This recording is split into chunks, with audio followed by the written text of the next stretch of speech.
નમસ્કાર, ઇવનિંગ રિપોર્ટમાં આપનું સ્વાગત છે। હું છું પંકજ શર્મા। શરૂઆત મહત્વપૂર્ણ ખબરથી। ગુજરાતના કેટલાક વિસ્તારોમાં ગરમીનો પ્રકોપ જોવા મળ્યો।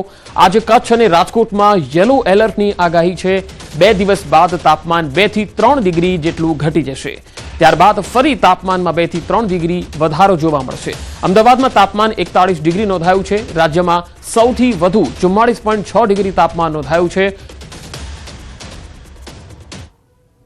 अगले 24 घंटा तक कोई बढ़ोत्तर नहीं होने का पूर्वानुमान है। ज़्यादातर बदलाव नहीं रहेगी, लेकिन उसका आगे 2 दिन 19 और 20 अप्रैल इसमें 2 से 3 डिग्री सेंटीग्रेड टेम्परेचर डाउन होएगी, कम होने का संभावना है। और उसके आगे लेकिन 2 से 3 डिग्री सेंटीग्रेड फिर राइज होने का पूर्वानुमान है। और अभी जो आज का जो सौराष्ट्र कच्छ रीजन है, इसमें 41 टू 44 डिग्री सेंटीग्रेड के आसपास रहने का जो सारा रीजन है सौराष्ट्र कच्छ की 41 टू 44 डिग्री सेंटीग्रेड के आसपास रहने का संभावना है। तो આવતીકાલથી ગુજરાતમાં પવન ફૂંકાશે। કેટલાક વિસ્તારોમાં ધૂળની ડમરીઓ ઉડવાની આગાહી છે। આવતીકાલથી 2 દિવસ ઉડશે ધૂળની ડમરીઓ। દક્ષિણ ગુજરાત સિવાય રાજ્યના તમામ જિલ્લાઓમાં આગાહી છે। પવન સાથે ધૂળની ડમરીઓ ઉડવાની આગાહી કરાઈ છે। 19 એપ્રિલ માછીમારોને દરિયો ન ખેડવાની સૂચના પણ છે। વેસ્ટર્ન ડિસ્ટર્બન્સના કારણે વાતાવરણ બદલાતું જોવા મળશે। हम लोग आज पूर्वानुमान दिया हुआ है, जो 19 और 20 अप्रैल में डस्ट रेजिंग विंड आने का संभावना है। इसमें हम येलो वार्निंग दिए हुए हैं। और जो हमारा तटीय क्षेत्र है उत्तर पूर्व जो अरेबियन सी और एडजॉइनिंग जो साउथ गुजरात की तटीय क्षेत्र है, इसमें फिशरमैन के लिए भी वार्निंग दिया गया है। इसमें आपका डे 2 में दिया 19 अप्रैल को विंड स्पीड है 45 टू 50 किलोमीटर प्रति घंटा में रहेगा। આ તરફ પરેશ ગોસ્વામીએ જુલાઈમાં કેવો વરસાદ થશે તેનું કેલેન્ડર જાહેર કર્યું। જુલાઈના પહેલા સપ્તાહમાં ધોધમાર વરસાદ થશે। સરેરાશ અંદાજે 5 થી 12 ઇંચ સુધી વરસાદ નોંધાશે। 10 જુલાઈ સુધીમાં સારા વરસાદના સંકેત પણ છે। જુલાઈમાં સામાન્યથી 100% વરસાદ થવાની સંભાવના છે। 1 થી 10 જુલાઈમાં સારો વરસાદ જોવા મળશે। 11 થી 20 જુલાઈમાં છૂટોછવાયો વરસાદ નોંધાશે। 21 થી 31 જુલાઈ સુધીમાં પણ સારો વરસાદ થશે। 21 થી 31 જુલાઈ દરમિયાન અતિવૃષ્ટિ જેવી સ્થિતિ પણ સંભવ છે। જુલાઈમાં સૌરાષ્ટ્ર દક્ષિણ ગુજરાતમાં અતિવૃષ્ટિ સંભવ છે। ઓગસ્ટ સપ્ટેમ્બરમાં પણ અતિવૃષ્ટિની શક્યતા છે। જુલાઈ પૂરો થતા સુધીમાં 70% વિસ્તારમાં ડેમ ભરાશે।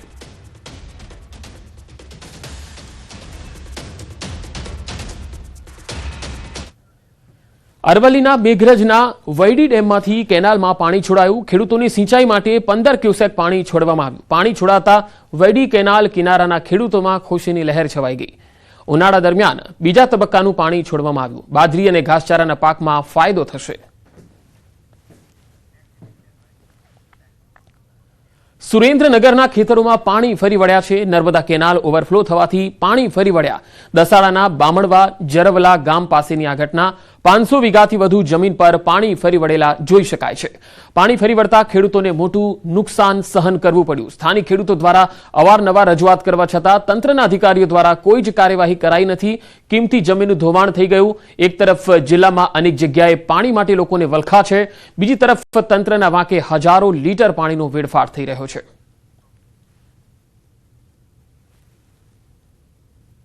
બામણવા ગામની મેન કેનલ છે અને અહીંયા અમારા ખેતર આવ્યા હાજી વારંવાર અરજી કરવા છતાંય કોઈ એક્શન લેવામાં નથી આવતી। આ કેનલ ઉભરી જાય, વારંવાર કંઈ ડાટો આવી જાય, ગમે થાય, એટલે વારંવાર 1-2 વખત તો પાક નિષ્ફળ ગયા છે। અત્યારે આ તમે જુઓ કે આ બધું પાણી બધું ફરતી બાજુ ભર્યું છે, છતાં કોઈ કાર્યવાહી લેવામાં નહીં આવતી।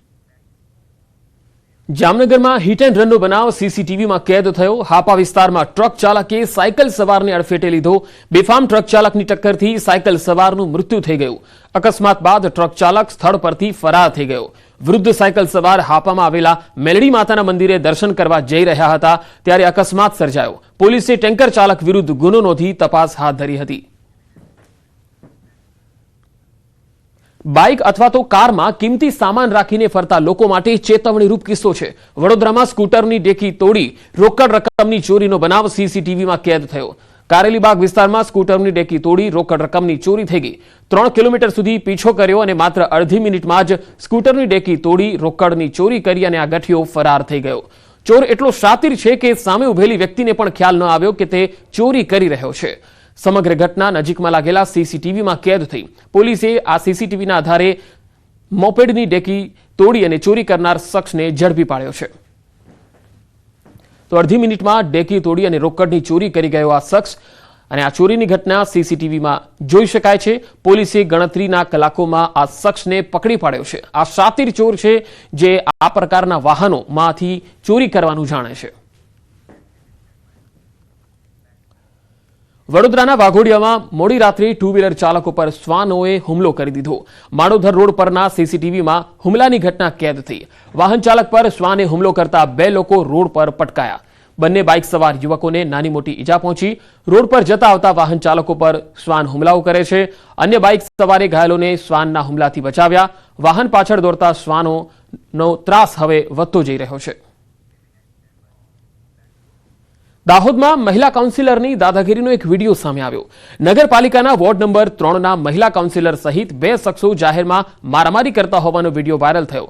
મહિલા કાઉન્સિલર લક્ષ્મીબેન ભાટ, તેમના પતિ હિતેશભાઈ તેમજ અન્ય એક શખ્સે યુવકને માર માર્યો હોવાની પોલીસ ફરિયાદ નોંધાઈ. યુવકે ફરિયાદ કરતા પોલીસ મથકે પણ જાહેરમાં ધાક ધમકી આપતા દેખાયા કાઉન્સિલર, જેનો વિડીયો વાયરલ થયો. આ તરફ ભુજમાં ચાલુ ગાડીમાં રીલ્સ બનાવતા અસામાજિક તત્વો બેફામ બન્યા છે. ગાડીના બોનેટ ઉપર બેસી રીલ બનાવી ભારે પડી ગઈ. બંને શખ્સોને ટ્રાફિક પોલીસે ઝડપી લીધા છે. પોલીસે કાયદાનું ભાન કરાવ્યું. મોડી રાત્રે આ લુખ્ખા તત્વો સ્ટન્ટ કરી લોકોને પરેશાન કરી રહ્યા હતા.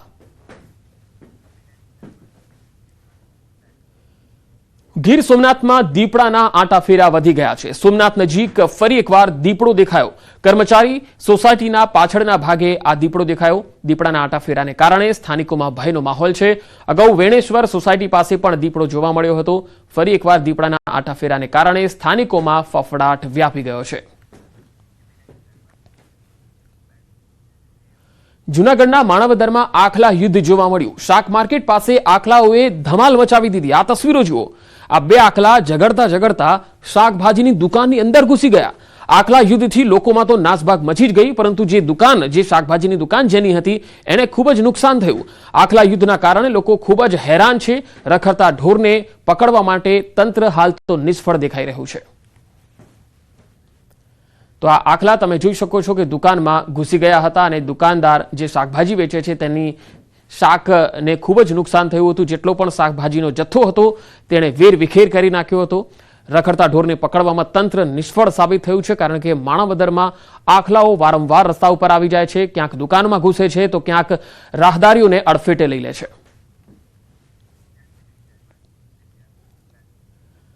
વડોદરામાં પાદરાના ચોકારી ગામે વૃદ્ધની કરપીણ હત્યા થઈ. હત્યા કર્યા બાદ હત્યારાઓ માથું લઈને ફરાર થઈ ગયા.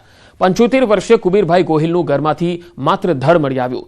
માથું શોધવા ગ્રામજનો અને પોલીસે ખેતરો ખૂંદ્યા. કયા કારણોસર અને કોણે હત્યા કરી તે અંગે તપાસ ચાલી રહી છે. જિલ્લા પોલીસની અલગ અલગ ટીમો હત્યાનો ભેદ ઉકેલવામાં કામે લાગેલી છે. આખરે વૃદ્ધનું માથું શોધવામાં સફળતા મળી છે. ઘર નજીક પાછલા ખેતરમાંથી માથું મળી આવ્યું. કયા કારણોસર અને કોણે હત્યા કરી તે અંગે તપાસ ચાલી રહી છે. પ્રાથમિક તપાસમાં એવું લાગે છે કે આખે એમની બોડીનું વિઝિટ કરતા એવું લાગ્યું છે કે ગળું કોઈ તીક્ષ્ણ હથિયારથી આખું કાપી જ નાખેલું છે અને આજુબાજુમાં ક્યાંય બળી આવ્યું નથી ને ચારે બાજુ જુવારનું વાવેતર કરેલું છે. જુવાર 6-6 ફૂટ ઊંચી છે. રાત્રિના સમયે અંદર અત્યારે શોધખોળ એલસીબી કરી રહી છે. ડોગ સ્કોડની મદદથી આગળનું નિકાલ થઈ જશે. પોરબંદરમાં જલારામ કોઓપરેટિવ સોસાયટીએ કરેલા કૌભાંડ મામલે કમલાબાગ પોલીસે 2 મુખ્ય આરોપીઓને ઝડપી લીધા છે. આ ક્રેડિટ સોસાયટીના સભ્યો અંદાજે 650 લોકોને કરોડો રૂપિયાની થાપણનું ફુલેકું ફેરવી ફરાર થતા. આશરે 10 થી 12 વર્ષ પહેલા આરોપીઓએ બેંકોમાં મળતા વ્યાજદરો કરતા તેઓ થાપણ પર વધુ વ્યાજ આપશે તેવી લોભામણી લાલચ આપેલી. થોડા સમય સુધી વધુ વ્યાજ આપી લોકોનો વિશ્વાસ જીત્યો. ગત ઓક્ટોબર મહિનાથી ગોલમાલ કરીને ક્રેડિટ સોસાયટીના માલિક આરોપી સંજય દાવડા અને તેની પત્ની સપના દાવડા ફરાર હતા. પોલીસે આ મામલે તપાસનો ધમધમાટ તેજ કર્યો. સાથે જ ડિપોઝિટરોના તેમના પૈસા પરત અપાવવા માટે કવાયત હાથ ધરી. जैसे कि जलाराम कोऑपरेटिव क्रेडिट सोसाइटी की union bank of India, corporation bank of India में एक बैंक अकाउंट है. उसमें से पैसे लेना देना कैसे निकालना है, उसमें 3 लोगों का रोल है. इसमें पावर होती है उन लोगों का. संजय मुंजाजन, सपना दावड़ा, इन तीनों का चेक साइन करके वो साइन वो निकाल रहे हैं. અમદાવાદ શહેરમાં ભૂવા પડવાનો સિલસિલો યથાવત છે. લાંભા વિસ્તારમાં મુખ્ય માર્ગ પર ભૂવો પડ્યો. બળિયાદેવ મંદિરેથી ઇન્દિરાનગરના રસ્તા પર ભૂવો પડ્યો. પાકો રસ્તો બનાવ્યાને 2 દિવસમાં જ ભૂવો પડતા અનેક સવાલ ઉઠી રહ્યા છે. હલકી ગુણવત્તાના મટીરીયલથી રોડ બનાવવાનો આક્ષેપ છે. તંત્રએ ભૂવો પૂરવાના બદલે માત્ર એક બેરિકેડ મૂકીને સંતોષ માન્યો હતો. પોરબંદર માર્કેટિંગ યાર્ડમાં કેરીના બોક્સની આવક શરૂ થઈ ગઈ છે. માર્કેટિંગ યાર્ડ ખાતે સતત બીજા દિવસે 1100 જેટલા કેરીના બોક્સની આવક જોવા મળી. ગત વર્ષની જેમ આ વર્ષે પણ ગીરની કેસર કેરીની સાથે પોરબંદરની સ્થાનિક કેરીઓની આવક અને માંગ વધુ નોંધાઈ. યાર્ડમાં હરાજી દરમિયાન કેરીના બોક્સના ભાવ 800 થી લઈને 1750 સુધી બોલાયા. હિન્દુસ્તાનમાં કે જોવાના મળે ભાઈ, હિન્દુસ્તાનમાં કોઈ પીઠામાં આપણો બાયડો આપણી કેસર આપણું પોરબંદર બોલો 1700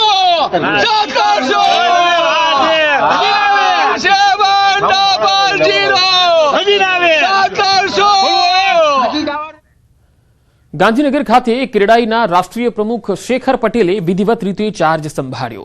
આઉટગોઈંગ પ્રેસિડેન્ટ બોમન ઈરાનીએ વિધિવત રીતે શેખર પટેલને ચાર્જ સોંપ્યો.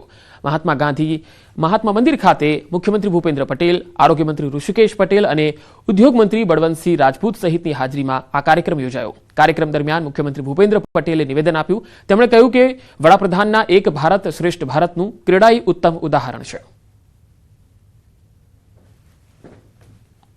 હંમેશા પોલિસી મેકર્સ, ઇન્વેસ્ટર્સ, નાણાકીય કંપનીઓ, ગ્રાહકો અને રિયલ એસ્ટેટના વ્યવસાયિકો સહિતના તમામ સ્ટેક હોલ્ડર્સને સાથે રાખીને રિયલ એસ્ટેટ ઉદ્યોગને સંગઠિત રાખ્યો છે.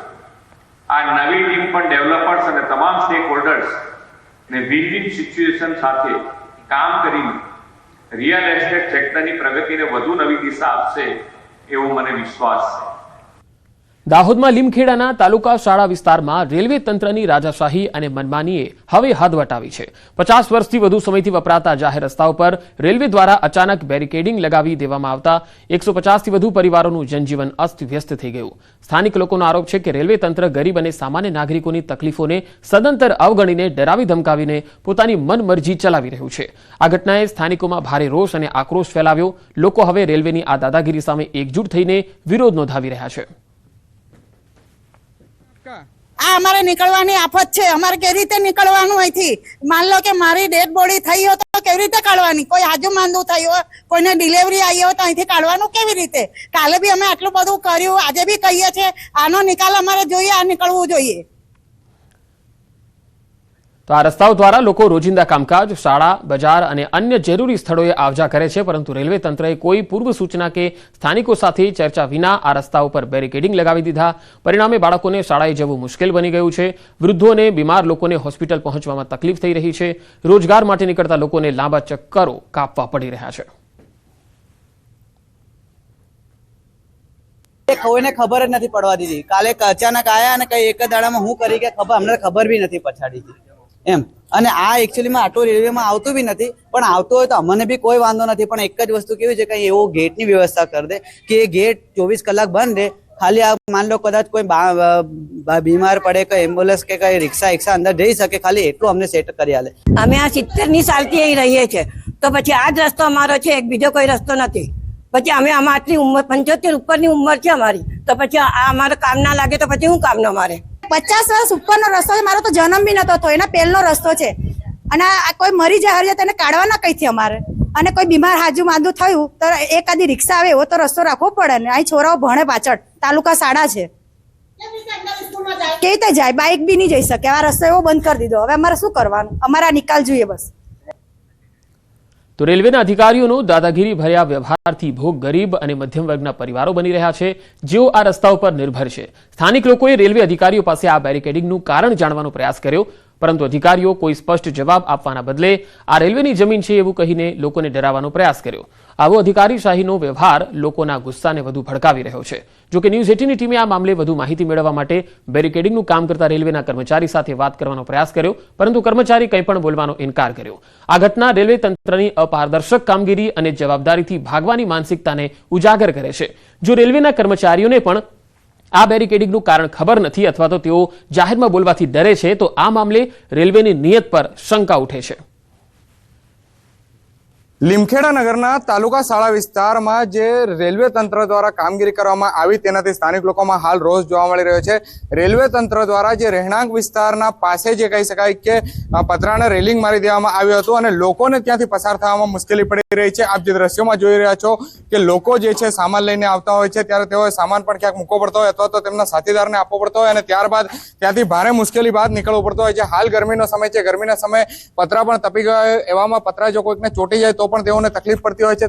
જો કે આ વિસ્તારમાં 50 થી 100 જેટલા ઘરો છે અને 100 જેટલા ઘરોમાં આ તકલીફ ઊભી થઈ પામી છે. ત્યારે સ્થાનિકો જે છે એક માંગ કરી રહ્યા છે કે આ જે પતરા છે તે નીકળી જાય છે. પરંતુ એક સવાલ એક એવો પણ ઉભો થવા પામ્યો છે કે રેલવે તંત્ર દ્વારા છે આ રહેણાંક વિસ્તાર છે, રહેણાંક વિસ્તારમાં જ જે આ પતરા મારવામાં આવ્યા છે, જ્યારે ખુલ્લા વિસ્તારમાં કોઈ પણ પતરા મારવામાં નથી આવ્યા. ત્યાં ઉપરથી રેલવે પટરી નીકળી રહી છે, ત્યારે રેલવે પટરીના જે ખુલ્લા વિસ્તાર છે ત્યાં કોઈ પણ પતરા નથી મારવામાં આવ્યા. સાથે સાથે એક વસ્તુ આવી પણ છે કે અહીંયા સુધી રેલવેના અહીંયા સુધી મારવામાં આવ્યા છે પતરા, ત્યાં સુધી પતરા મારવામાં આવ્યા, પરંતુ તાલુકા જે શાળા છે, તાલુકા શાળા પર પણ પતરા નથી મારવામાં આવ્યા. તો શું રેલવે તંત્ર આ લોકો સાથે કોઈ દુશ્મની નીકાળી રહ્યું છે કે પછી કોઈ અન્ય કારણ છે, તે પણ એક મોટો સવાલ ઉભો થવા પામ્યો છે. સૌરભ ગેહલોત, ન્યૂઝ 18 ગુજરાતી, દાહોદ.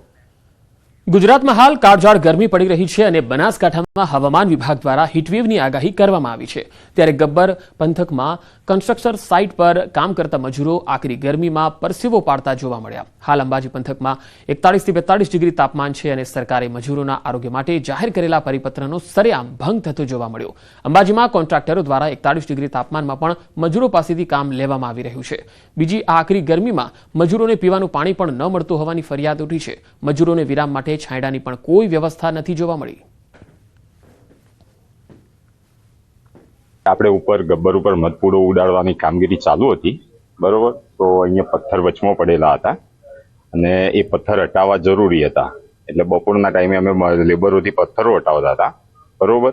અને એ હટાવીને કામગીરી અમે પછી બંધ કરી દીધી હતી અને અમે સરકારી ધારાધોરણ પ્રમાણે જ કામગીરી ચાલુ રાખીએ છીએ અને દરેક નિયમોનું અમે પાલન બી કરીએ છીએ. છેલ્લા 2 દિવસથી હવામાન વિભાગે જે રીતે હીટવેવની આગાહી કરી છે અને સમગ્ર બનાસકાંઠા જે હાલ તો ગરમીથી આમ કહી શકાય શેકાઈ રહ્યું છે, ત્યારે અંબાજીના કેટલાક વિસ્તારોમાં જે છે એ મજૂરો છે એ મજૂરી કાળી મજૂરી કરતા હોય તેવું જોવા મળી રહ્યું છે. એટલે હાલ તબક્કે આપણે કહેવા માંગીશ કે જે રીતે મજૂરો ખાસ કરીને કે જે લોકો હોય છે એ કાળી મજૂરી કરતા હોય છે અને તડકામાં જે રીતે રાજ્ય સરકારે પરિપત્ર કર્યો છે કે હાલ તબક્કે જે રીતે ગરમીનું વાતાવરણ છે ભારે ગરમી પડી રહી છે, ત્યારે લોકોએ જે છે 1 થી 4 માટે રજા રાખવી જોઈએ તેવો પરિપત્ર થયેલો છે. પણ તેમ છતાં આપ જોયું કે જે રીતે અંબાજીના ગબ્બર વિસ્તારની સામે જે છે એ કામગીરી ચાલી રહી છે અને કામગીરીમાં જે આદિવાસી લોકો છે એ પૂરેપૂરો સમય ફાળવતા હોય છે. એટલે આપણી સાથે પણ જે મજૂર છે એમને પૂછવા માંગીશ કે ભાઈ સવારે તમે કેટલા વાગે કોમ આવો છો અને કેટલું કામ કરો? 8 વાગે. 8 થી 1 વાગે. 1 વાગે. અને 1 વાગ્યાથી પછી કેટલું કામ કરો? 1 વાગ્યાથી બેસી પાછો 2:30 વાગે. 2:30 વાગે પાછા કામે લાગો. પછી કેટલા વાગ્યા સુધી કામ કરો? 5 વાગ્યા સુધી. અહીંયા પાણી પીવાની ને શું વ્યવસ્થા છે? પાણી પીવાની જીવા સૂટી મળે. હે? જીવા સૂટી મળે એમ. આ જે રીતે પાણી માટેની પણ વ્યવસ્થાની વાત કરે છે કે જ્યારે છૂટે છે ત્યારે પીવાના પાણી મળતું હોય છે. જો કે સ્થળ ઉપર જે છે છાંયડાની કોઈ વ્યવસ્થા નથી અને પાણીની પણ કોઈ વ્યવસ્થા નથી. આ જે રીતે આપણે પોતે જણાવી રહ્યો છે. હાલ તબક્કે જો કે જે હાલ તડકો જે તપી રહ્યો છે, 3 વાગ્યાનો સમય છે, 3 વાગ્યાના સમયમાં પણ જે રીતે મજૂરી લોકો કરી રહ્યા છે કે જ્યાં સરકાર આ ગરીબ લોકોની ચિંતા કરી પરિપત્ર કરેલો હોય કે 1 થી 4 એમની પાસે કામ ન લેવું જોઈએ, પણ ન જાણે કેમ કે કામની ભૂખ છે, પૈસાની ભૂખ છે, કોણ જાણે કેવી રીતે જે રીતે જો મજૂરો જે કામ કરી રહ્યા છે કે જેમને કે ભારે ગરમીમાં જો કોઈ પણ જાતની હાલાકી ભોગવવી પડે તો અહીંયા વ્હીકલ પણ આવી શકે એવી વ્યવસ્થા નથી. તેવામાં લોકો જે આદિવાસી કામ કરી રહ્યા છે, ચોક્કસપણે કહી શકાય છે કે સરકારે આ બાબતે જે છે જે તંત્ર કામ કરી રહ્યું છે, જે કરાવી રહ્યું છે તેના પાસે પણ ખુલાસા માંગવાની જરૂરિયાત જણાઈ રહી છે. મહેન્દ્ર અગ્રવાલ, ન્યૂઝ 18 ગુજરાતી, ગબ્બર, અંબાજી. કચ્છના અંજારમાં આવેલ નંદી શાળામાં આશ્રિત પશુઓ માટે આ ઉનાળાની આકરી ગરમીમાં તકલીફ ન પડે તે માટે સુંદર આયોજન કરાયું. સચ્ચિદાનંદ મંદિરના મહંત ત્રિકમદાસજી મહારાજના માર્ગદર્શન હેઠળ લગભગ 700 જેટલા નંદીઓ માટે અસહ્ય ગરમીમાં રાહત આપતા ફુવારા મૂકવામાં આવ્યા. સાથે જ નંદીઓને શારીરિક ઠંડક પહોંચાડતા દાડમ, સક્કરટેટી સહિતના પૌષ્ટિક ફળ પણ ખવડાવવામાં આવે છે. ખાસ કરી ઉનાળાની ઋતુમાં દાડમ જેવી રસાળ ફળો પશુઓને ઉર્જા અને તાજગી પ્રદાન કરે છે. અંજાર નંદી શાળા છેલ્લા અનેક વર્ષોથી સેવાભાવી કાર્ય માટે જાણીતી છે. અહીં રોજિંદા 700 જેટલી નંદીઓ માટે સુચારુ રીતે રહેવા, ખાવા અને તબીબી વ્યવસ્થા ઉપલબ્ધ છે. એકચ્યુઅલી ગોવર્ધન નંદી શાળામાં અલગ અલગ વાડાઓમાં એ રીતના ઠંડા પાણીના ફુવારા મૂકેલા છે, જેનાથી કરી તાપમાન 45 ડિગ્રી જે બહાર પડતું હોય લગભગ 10 થી 15 ડિગ્રી સુધીનો અહેસાસ એ નંદીઓને થતો હોય છે, એટલે કે આરામથી રહી શકે. જેમ આપણે આપણા ઘરમાં રહેતા હોય એસીમાં, એ લોકો માટે પણ એસી જે વાતાનુકૂળ આખા વાડાઓ બની જતા હોય છે. વલસાડ સિવિલ હોસ્પિટલથી એક ચોંકાવનારી ઘટના સામે આવી. સારવાર માટે આવેલ 2 વયોવૃદ્ધ બહેનોના એક બાદ એક મૃત્યુ થતા ચકચાર મચી ગઈ. 2 બહેનોના એક જ હોસ્પિટલમાં એક પછી એક મોતના લાઈવ દ્રશ્યો સીસીટીવીમાં કેદ થયા. મળતી માહિતી મુજબ રામીબેન અને ગજરીબેન બંને બહેનોને બ્લડ પ્રેશરની બીમારી હતી. બંને એક સાથે જ સિવિલ હોસ્પિટલમાં સારવાર માટે આવતા રહેતા હતા. આજે પણ રાબેતા મુજબ સાથે સારવાર માટે જોડે જ આવેલા. હોસ્પિટલમાં પહોંચતા જ રામીબેન લોબીમાં ઢળી પડ્યા. હોસ્પિટલના સ્ટાફ દ્વારા વ્હીલચેર પર લાવી તપાસ કરતા રામીબેનને ફરજ પરના ડોક્ટરે મૃત જાહેર કર્યા. આ દ્રશ્ય જોઈ રામીબહેનના બહેન ગજરીબેનને આઘાત લાગ્યો. વ્હીલચેર પર રહેલી પોતાની બહેનને જોઈ તેની સામે જ ગજરીબેન પણ ઢળી પડ્યા. ફરજ પરના ડોક્ટરે તેમને પણ મૃત જાહેર કર્યા. એક સાથે 2 સગી બહેનોના મોતથી સમગ્ર પંથકમાં ગમગીની વ્યાપી ગઈ. બીજી તરફ હોસ્પિટલમાં આવતા જ બંને બહેનોના મોતનો મામલો જિલ્લામાં ચર્ચાનું કેન્દ્ર પણ બની ગયો. સોસાયટીમાં પાર્ક કરેલી કારમાંથી સાડીઓની ચોરીનો બનાવ સીસીટીવીમાં કેદ થયો. સુરતના સરથાણા વિસ્તારમાં વંદના સોસાયટીનો આ બનાવ છે, જ્યાં પાર્ક કરેલી ઇકો કારમાંથી સાડીઓની ચોરીનો બનાવ સીસીટીવીમાં કેદ થઈ ગયો. કાપડના વેપારીએ રાત્રે ઇકો કાર પાર્ક કરી અને તેમાં સાડીઓનો જથ્થો રાખ્યો હતો. રાત્રિના સમયે એક અન્ય ઇકો કારમાં 2 લોકોએ આવી અને ચોરીને અંજામ આપ્યો. ડુપ્લિકેટ ચાવી વડે ઇકો કાર ખોલી અને ચોરીને અંજામ આપ્યો. હાલ સમગ્ર ઘટનાના સીસીટીવી વાયરલ થયા. તો 2 તસ્કરો આવી રહ્યા છે અને કેવી રીતે ઇકો કારમાંથી સાડીઓની ચોરી કરીને લઈ જાય છે તમે તસવીરોમાં પણ જોઈ શકો છો. આખી ઘટના સીસીટીવીમાં કેદ થઈ અને એ પણ સોસાયટીમાં પાર્ક કરેલી ગાડીમાંથી તેઓ શિફ્ટપૂર્વક સામાન બીજી ગાડીમાં શિફ્ટ કરી રહ્યા છે અને કોઈને ખબર પણ પડતી નથી. રાજકોટના જેતપુરમાં બનાવટી નોટો સાથે 3 શખ્સો પકડાયા. જેતપુર પોલીસના મતે આ ટોળકી આંગડિયા પેઢીમાં અસલ ભારતીય ચલણી નોટોની થપ્પીમાં બનાવટી ભારતીય ચલણી નોટો રાખી દેતા હતા અને અન્ય શહેરોમાં આંગડિયું કરી બનાવટી ચલણી નોટોના બદલામાં અસલ ભારતીય ચલણી નોટો મેળવી લેતા હતા. હાલમાં જેતપુર પોલીસે આ ટોળકીને બનાવટી ચલણી નોટો સાથે પકડી પાડી છે. સાથે 12 બનાવટી નોટો, મોબાઈલ, એક્ટિવ સહિત મુદ્દામાલ કબજે કર્યા છે. દેવગઢ બારિયા નગરપાલિકા પ્રમુખની 72 કલાકમાં સમસ્યાના નિકાલની યોજનાનો ફિયાસ્કો થઈ ગયો.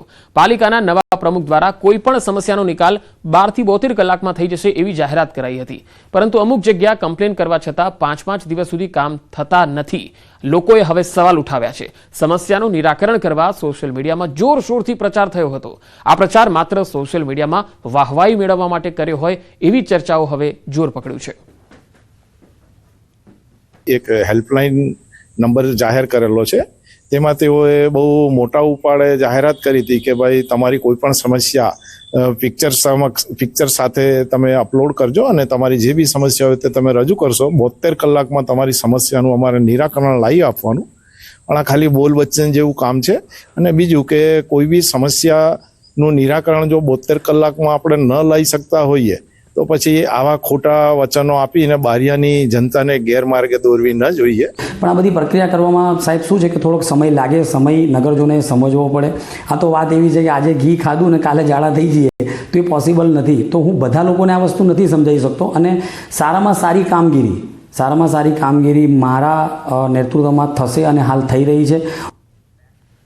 3 આદિવાસીઓ નેતાઓ જોવા મળ્યા એક મંચ પર. તાજેતરમાં નેત્રંગ તાલુકામાં એક લગ્ન પ્રસંગમાં ભરૂચના 3 આદિવાસી નેતાઓ ભાજપના મનસુખ વસાવા, આમ આદમી પાર્ટીના ચૈતર વસાવા અને તાજેતરમાં જ ભાજપનો સાથે છેડો ફાડનાર મહેશ વસાવા એક સાથે એક મંચ પર જોવા મળ્યા. આ ઘટના રાજકીય દ્રષ્ટિએ રસપ્રદ બની, કારણ કે 3 અલગ અલગ રાજકીય પક્ષોનું પ્રતિનિધિત્વ કરે છે, છતાં એક સામાજિક પ્રસંગે તેમની હાજરીએ સૌનું ધ્યાન ખેંચ્યું. અને એટલે જ ચર્ચાઓ પણ તેજ બની છે કે ભલે રાજકીય મંચ પર વિખૂટા હોય, પરંતુ સામાજિક અને સામૂહિક પ્રસંગોમાં એકતા દેખાઈ આવે છે.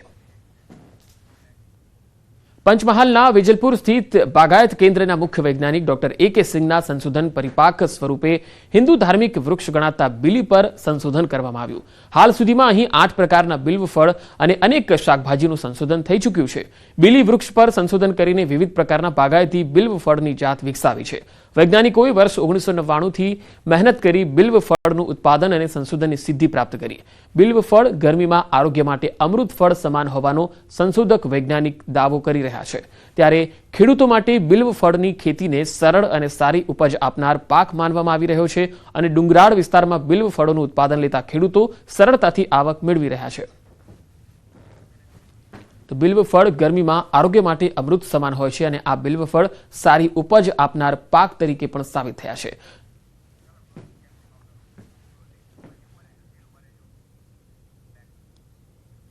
તો ઇવનિંગ રિપોર્ટમાં અત્યારે આટલું જ. નમસ્કાર.